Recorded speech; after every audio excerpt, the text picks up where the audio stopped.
If you start a business just to make money, you will fail. Chasing money is the fastest way to stay broke. Welcome back to my channel. I've been in business for 16 years and in fitness for 31. I know what it takes to stay in the game when most people quit. The truth is, the most successful entrepreneurs, they don't chase money. They chase skill, they chase mastery, and money follows. The number one thing I hear from people is this: I don't have motivation, I don't have energy, I can't find my why. The problem? People are chasing the wrong thing. You don't get rich by chasing money. You get rich by getting so good that money has no choice but to chase you. In this video today, I will break down how you can find your why, how to stay hungry, and how to actually build something that lasts. I'm a big believer in simple things in life. Think about your big three: who you spend your time with, where you live, what you do. Also boils down to this formula: unlimited options against limited resources. On a daily basis, from birth to death, we face that same dilemma. Multiple different options. And then we have to make sure that our scarce resources, time and focus, gets allocated the right path. That's why this video today is going to follow that same simple logic about step number one, find your path, and step number two, stay on it. Coming back to our intro, how do I make sure that I make a lot of money in life, or whatever your goal is? You start with curiosity, you turn that into specific knowledge, and then that becomes a skill set you can monetize. This was the quick 15-second summary of the whole video. But for those of you who want to watch the whole thing, let's get right to it. Deeper version here. You can't stay motivated if you're chasing the wrong thing. In our intro, I mentioned that you're going to fail if you're going to chase money. This is the last step here in my simple diagram. I wanted to draw this just to illustrate what we're going to go through today. So the first step is that we're going to talk about your curiosity. What is that you're naturally curious about? Then the second step is about specific knowledge. And this is really the bread and butter of the presentation today. And then that basically equals your why. And then after that, you can get your money. So you don't start here at step 4, or you don't even start here at step 3. When I mentioned that many people tell me or ask from me, okay, how do I find my why? How do I find my motivation? Because they haven't understood the first two steps about curiosity and specific knowledge. Okay, now more details about those. What is natural curiosity? What drives you? Ask yourself, what am I naturally curious about? What do you find yourself doing when you have an extra hour or two? What do you do when you're waiting in your car for your daughter to come from that gymnastics practice? What about when your kids have gone to bed? It's later at night and you have some free time. What are you doing? Are you watching those cat or dog videos on Instagram? Or do you dream about tending to your garden? I don't know. We all have that interest area in life. And to me, that's really the starting point. Again, it's not about starting with money. It's about asking yourself, what would I be doing for free in life if nobody gave me any money? What's my natural curiosity about? And then the second thing is that then we turn that natural curiosity into specific knowledge. And how do we do it? One might say, okay, well, you probably go to school. No, you won't find it in school. Nobody can train you for it. You train yourself. You follow your natural interest and your natural curiosity. You turn that into specific knowledge by training yourself. What does it look like? How do I know if I have found my specific knowledge in life? Specific knowledge is something that looks like play to you, but work to others. You feel like you're not even working when you're doing it. You could be doing this for free and you never burn yourself out. Because if you hate Mondays, you live for the weekends and for that occasional holiday or your summer vacation, you're not in the right job. That's what this boils down to. So specific knowledge is everything because we can monetize that. Do you believe that we're all good at something? That we're all special in one way or the other? I do. From an early age on, if you think about it, your teachers, your parents, they all tell you that you're special, right? Isn't that crazy? And then we get older and then we work these terrible jobs and we hate it. If we are all meant to do certain things, if we are interested in certain things that can then be turned into superpowers, that can be turned into money machines or ultimate happiness in life, why don't we then go and chase those dreams? Why don't we go and do that thing? That's the $1 million question here. Why most people never find it, meaning your specific knowledge. Couple of things. Stress about the end result, fear, and focus on everything instead of that one thing. Let's go into these in more detail. Why do we stress about the end result? Because we are afraid of losing face. We're not comfortable with the uncomfortable. What is my neighbor gonna say, or my mom, if my business fails? We think that happiness is about winning all the time. But I think happiness is about being comfortable with any outcome. Understanding that work is the goal. In the long term, your inputs will equal your outputs, meaning your actions are gonna be equal with your outcome. So you always get what you deserve. So why do we stress about it then? If we looked at it as a journey, meaning either we get the desired outcome or an epic story, we would be so much happier. We are afraid of the outcome. It's that fear of losing face, fear of losing money or whatever. And then we focus on everything. We were told again from an early age on that don't put all of your eggs in one basket. I think that's complete bullshit, by the way. If you're about to get started, you want to be a businessman or businesswoman, you want to pivot your career or do something for the first time, there's no other way but to go all in on one thing. Think about my life. I've been talking about this a lot on this channel, how I didn't have all the focus in the beginning. I used to think that I need to have plenty of insurance policies, all of these back doors that are open in case something bad happens. I need to be prepared. But no, that just made me less focused. Instead of focusing on one thing, I had several projects running simultaneously all the time. Now, luckily, I learned from that mistake and from those mistakes in the past. And now with my new business that I started 10 months ago, I'm gonna go all in. I'm talking about this business coaching venture. Okay, so the next question is, what's the fix? If these are the problems, how do we fix it? So regarding number one, go all in, no fear, that's it. Understanding that it's not the outcome that determines your win or your loss. Be a perfectionist when it comes to your schedule and your actions, but accept daily variation. Understand that today's capacity could be 80%, whereas yesterday's was 70 and tomorrow might be 95. That's normal. The only thing we can do is to take that action because work is the goal. And we define our success based on how well we were able to empty our tank on a given day. That's the true success. And again, remembering that in the long term, we will always get what we deserve. Number two, focus on that one thing, not on multiple things simultaneously. Sorry about the bad handwriting, it looks terrible.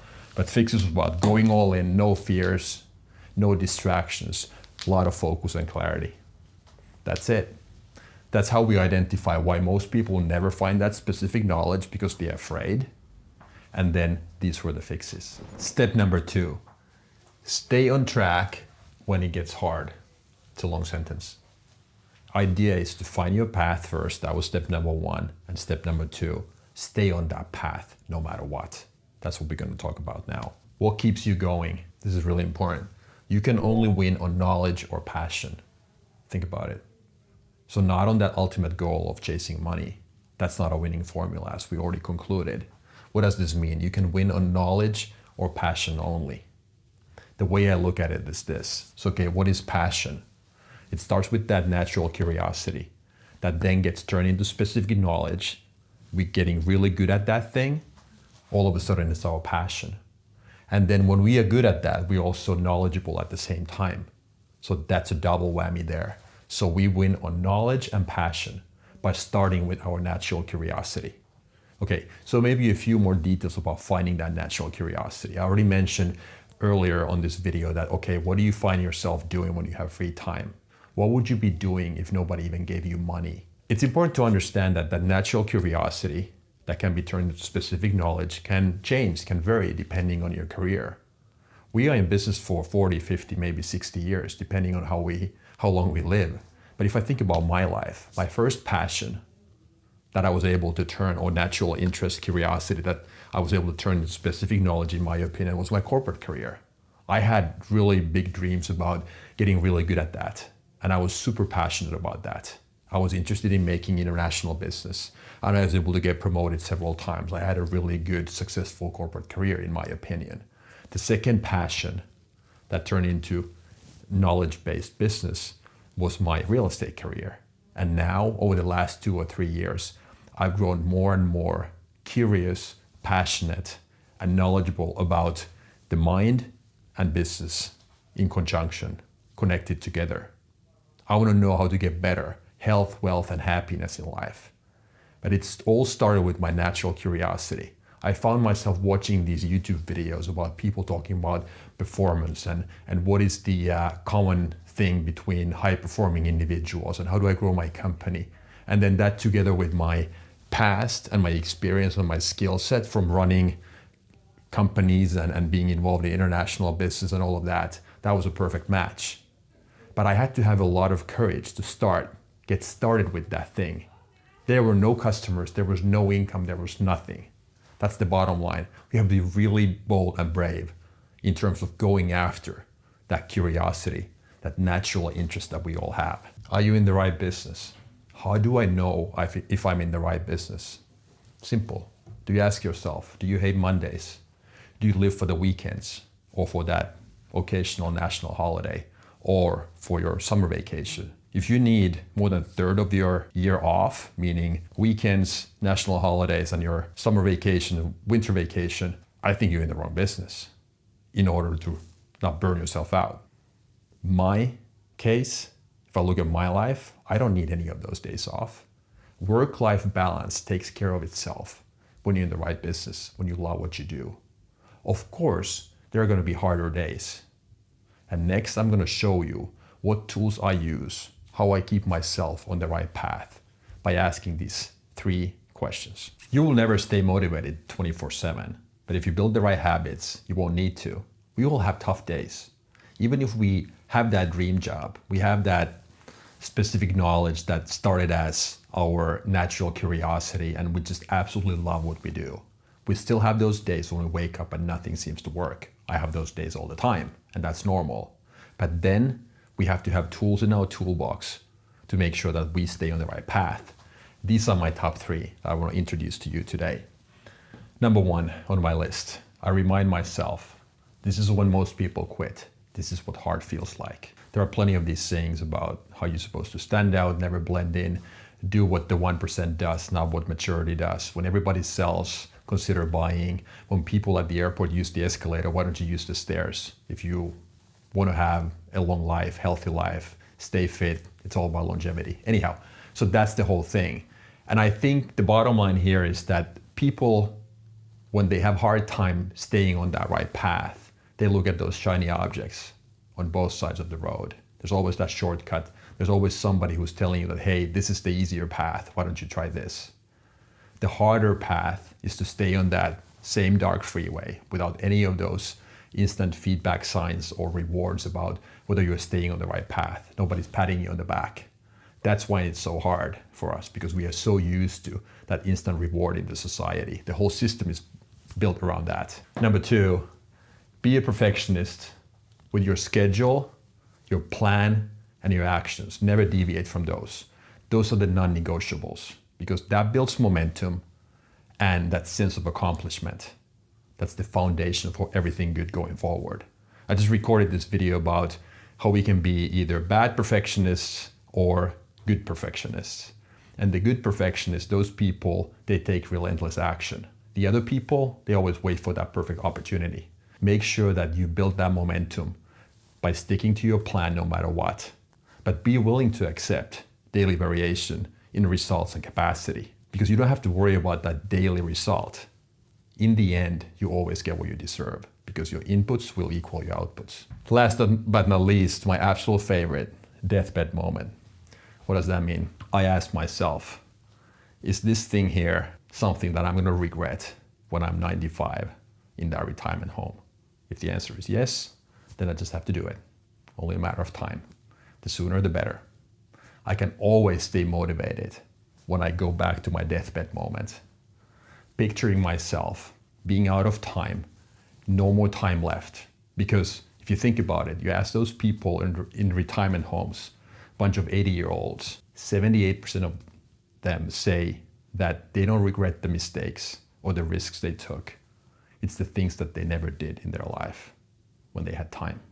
So make sure you avoid that. If your goal is to make a lot of money, stop chasing money. Instead of that, get really good at something and the money will start chasing you.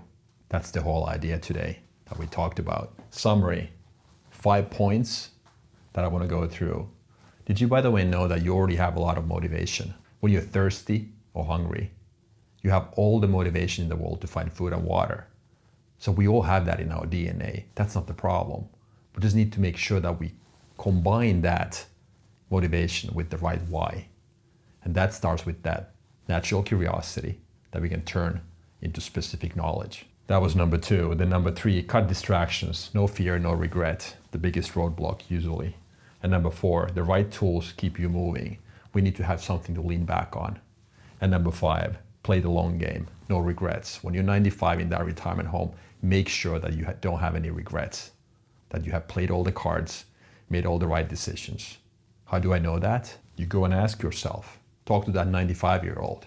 Am I going to regret this when I'm 95, when I'm out of time? Your intuition always has the answers. If we can't listen to that intuition, then we have to be more self-aware. But anyhow, that was all for today. I highly appreciate your time and all the energy that you're dedicating towards my videos. Much appreciated. What's your big why? What are you curious about? What is your specific knowledge? Let me know in the comments. I promise to reply to all of them. Thank you for today. And again, I'll talk to you next time.